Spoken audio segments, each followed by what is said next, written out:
Bonsoir Adi Diallo. Bonsoir Namouri Dosso. Vous êtes très festival en ce moment. Hier, vous nous parliez du FEMUA en Côte d'Ivoire. Ce soir, direction Lomé, avec le FESMA, un nouveau festival autour des cuisines africaines. Il a été lancé hier.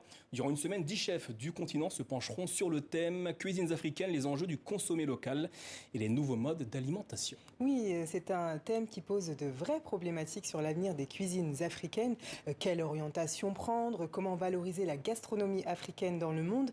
Avec des chefs venant des quatre coins du continent, eh bien, il est prévu d'éplucher le sujet en détail pour faire avancer la réflexion. Parmi les arguments en faveur du consommé local, sur place, les professionnels nous expliquent que pour sécuriser l'avenir des générations futures, il faut surtout faire attention à ce que l'on mange. Je vous propose d'écouter le chef Abégan au micro de Caroline Chauvet. Pendant les colloques, nous avons évoqué beaucoup de soucis au niveau des produits de la mondialisation qui sont nocifs pour la santé et qui sont cause des cancers. Alors qu'en revenant automatiquement sur une alimentation traditionnelle, avec une agriculture sans pesticides, avec pas d'intrants chimiques dans l'alimentation, nous allons vraiment vers un retour aux sources, retour aux campagnes, et on incite à la jeunesse de pouvoir comprendre qu'ils peuvent travailler, ils peuvent développer ces céréales, ils peuvent aussi lutter activement contre la malnutrition et aussi être sensibilisés pour les enjeux liés à la climatologie.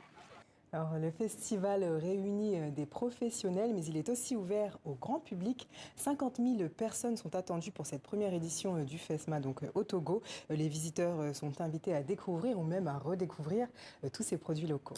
Et justement, Adi, pour promouvoir l'idée de la consommation locale auprès du grand public, le FESMA met en lumière les artisans locaux. Oui, avec une centaine d'exposants, des producteurs, des agriculteurs ou encore des restaurateurs, comme cette femme qui a proposé en dégustation le koum, un plat typiquement togolais. Vous allez voir, ça donne envie, franchement. La préparation du koum se fait à base de maïs, que nous mettons dans l'eau pendant plusieurs jours. Après, nous allons le faire moudre au moulin. Après, on met un peu d'eau et du sel et on prépare le koum.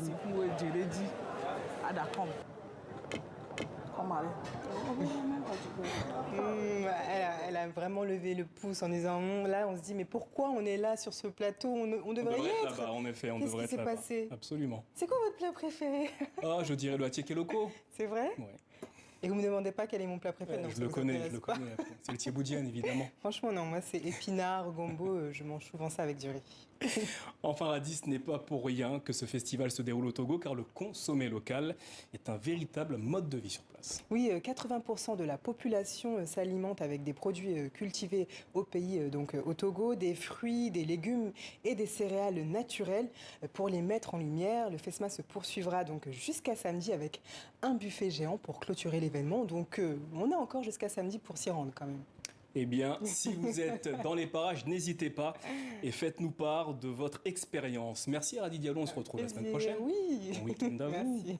Merci de nous avoir suivis. Retrouvez toute l'actualité africaine sur notre site tv5monde.com. Ainsi s'achève cette édition. Demain, vous retrouverez Dominique Chimbakala pour l'information. D'ici là, prenez soin de vous et surtout de vos proches. Belle soirée à toutes et à tous sur TV5 Monde.